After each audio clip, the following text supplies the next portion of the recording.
65%. That's how many of the foreign visitors who have been to Japan have come back a second time, or more. Which basically tells you how much people enjoy traveling here. After a long time living in London, I started helping out with some luxury travel work here in Japan, and then I think I understand that pull a lot better now. But today, I want to dig into a slightly different question. What makes traveling in Japan so good that people keep coming back for more? And part of the answer, I think, goes back about 400 years. Hi, I'm Satomi Takayama, a Japanese artist based between Japan and London. On this channel, I share what I'm learning about my own culture all over again, the aesthetics, the craftsmanship, and what it teaches us about the things that we shouldn't forget today. Have you been to Japan before? And if you have, what first brought you here? I would love to know. I've been to quite a few different countries in my life, and what really strikes me about Japan is how strong its tourism is. In fact, tourism here has kept growing over the past few years. And its most recent index, the World Economic Forum ranked Japan third in the world for travel and tourism. But it isn't only the places everyone goes, like Tokyo and Kyoto. For me, the real pleasure of traveling here is out in the countryside. There's an area I love between Tokyo and Kyoto, up in the mountains called Kisa Valley. Have you been? The story I want to tell you today is connected to that area, and it's a slightly unexpected one. Once you know it, I think you will enjoy traveling in Japan on a whole different level. You might know that Kyoto was Japan's capital for over 1,000 years, but in the 17th century, a warrior named Tokugawa Ieyasu took control of Japan, and he ruled from Edo, which is what we now call Tokyo. He had an extraordinary amount of power. The Tokugawa family would go on to rule for more than 260 years. Most of that time, nobody could seriously challenge them. What they said was final. One of the ways that Tokugawa held on to that power was a rather clever system called Sankin-kotai. We learn about this in any Japanese history class. The Tokugawa didn't want the other feudal lords getting too powerful, so they created a rule. Regional lords, no matter how far from Edo they lived, had to travel there and stay for a set period, usually about a year at a time. And all that traveling ended up costing the lords a fortune, which kept them weak. But no one back then could have known this rule would end up shaping Japanese tourism centuries later. Remember, there were no trains and no carriages, so a procession coming up from the provinces took days, sometimes weeks. And that's how the whole culture of Shukuba grew up. Post-stands all along the route, places to sleep, from grand inns for the lords down to the cheapest lodgings. But also tea houses, somewhere to sit and eat and rest your legs before carrying on. Really, the covers of their day. All of this was built for official travel at first, not for ordinary people, but it didn't stay that way. The way travel works in Japan today grew out of a system that was built for power, and quietly ended up belonging to everyone. The most famous of those routes are the Tokaido and Nakasendo. Some of the old post towns are still kept almost exactly as they were, and I love walking through them. And along the Tokaido, travelers crossing the harsh mountains passes would often stay at the hot springs nearby. Even then, there was already a whole culture around how you recovered from a long day on the road, the kind you'd still recognize in Japan today. A book I read makes a point that this is what helped build Japan's whole system for moving people and goods around. After all, hundreds, sometimes thousands of them were on the same roads every year. And what I found really interesting in that book was how different travel was in Europe and in Japan at the same point in history.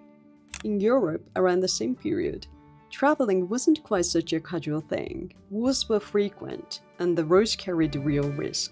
Apparently, Goethe carried pocket pistols on his journey through Italy, and when wealthy young Europeans did travel for pleasure on the Grand Tour, it was an enormous production with servants, tutors, and mountains of luggage. Meanwhile in Japan, even ordinary people, including women and children, were setting off on pilgrimages to Isen, where our most important shrine is, and they traveled remarkably light, almost like going out for a walk. I'm sure the real picture is messier than that, but the comparison did make me look at traveling in Japan a little differently. You can actually see this in the ukiyo-e woodblock prints many of you might have come across. Hiroshige's 53 stations of the Tokaido, or Hokusai's work. They are full of people traveling, and once you know this history, looking at those prints becomes a completely different kind of pleasure.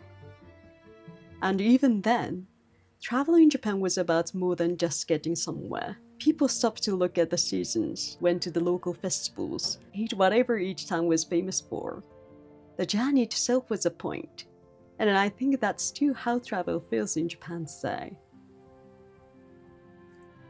But of course there are more practical reasons too. Japan has a fairly big population, but only around 17 to 80% of Japanese people hold a passport, which basically means that most people tend to travel within Japan rather than abroad. There are a few reasons for that. The weekend is one. There's also the language barrier. A lot of Japanese people feel a bit self-conscious about not speaking English well. It's a kind of invisible barrier, I think, and it can put people off traveling abroad, my own parents included. When I first moved to London, I was genuinely surprised that people of any age were casually traveling abroad all the time, swapping their stories about where they had been on their last holiday. And for people working in Japan, it's still hard to take a long holiday. All of that together is part of why travel within Japan has grown the way it has. And that's why so many regions here put real effort into their own tourism. Everywhere you go, you can feel that people are working to bring their own town to life. A lovely independent shop, something you can only find there. Traditional craft is a perfect example of that, and I genuinely love coming across it wherever I go. And almost every town has something that's properly its own. For some towns, it's a festival. For others, the hot springs, or the dialects, and the food most of all. Now, you would think food is just food. But even the tap water is a little different depending on where you are. For example, in Kyoto, they say the salt water is part of why the cooking became so delicate. And of course, the currents on either coast aren't the same, so the fish changes from coast to coast too. Some people will even travel just to eat that fish. I could go on forever. Each region leads into its own character, and then that's part of what makes the whole country so interesting to travel around. Maybe that's my Japanese bias talking, but this is the thing that makes Japan feel really special to me. And to finish, I want to tell you a little about what's keeping me here. One of the things I love about coming back is that the quietness here is a different kind of quiet. There is an unspoken understanding that you don't raise your voice in public. You hardly ever hear a car horn. The streets themselves are quiet. That's a physical kind of quietness. But there's another kind too, which I love.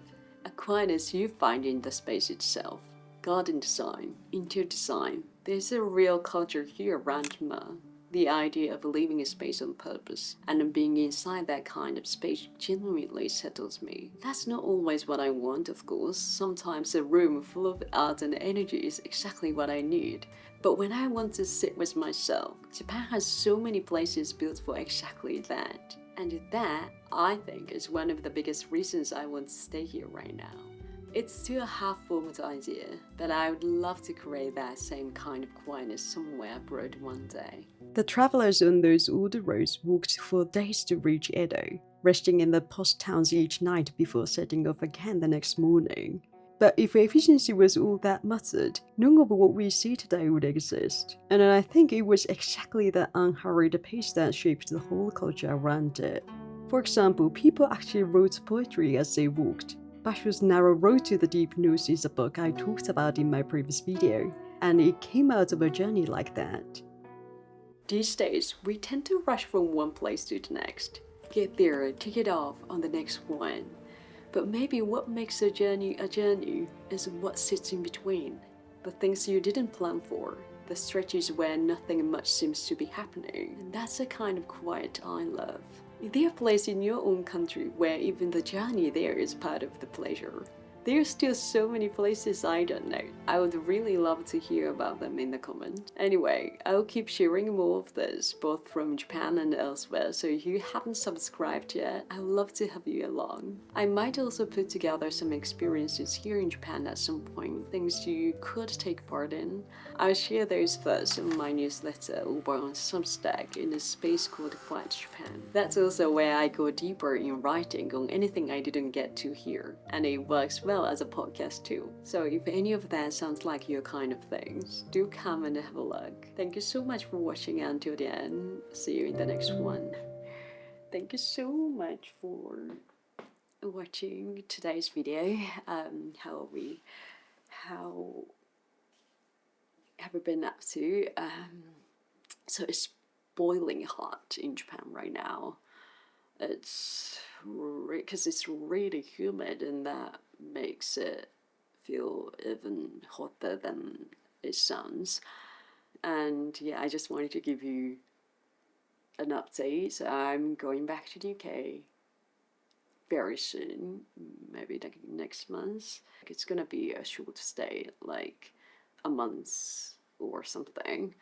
But I'm really looking forward to like seeing my friends again, catching up on what we have been up to, and yeah, and then I would love to visit other places I've never been to in the UK, or other countries I've never been to in Europe, and I'm so excited. It's been almost 2 years since I came back from the UK, and so I didn't expect this at all. I thought I would go back to the UK much sooner, but I decided to stay here because I realized that there were so many things that I want to learn here.